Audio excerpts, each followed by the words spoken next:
வாடி வாசலை இப்பதான் கலகட்டுது. அருமையான மாடியா. அந்த சைக்கிள் சைக்கிள் சூப்பர் மாடு. மாடு விளையாடுது. அவங்க மாண்புமிகு முன்னாள் மக்கள் நல்வாழ்வுத்துறை அமைச்சர் டாக்டர் சி விஜயபாஸ்கர் வழங்கும் ஒரு சைக்கிள் 12 ஒரு சேர். மாடு வெற்றி பெற்றது. மாட்டை ஓட்டுங்கப்பா.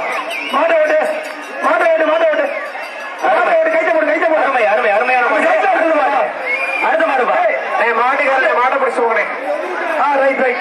அடுத்த மாடு ஸ்ரீரங்கம் கேவிஆர் ஷர்ம்சிம், கேவிஆர் சதீஷ்குமார், எம்கேஎஸ் முத்தீஸ், எம்கேஎஸ் ஆஸ்வின் மாடு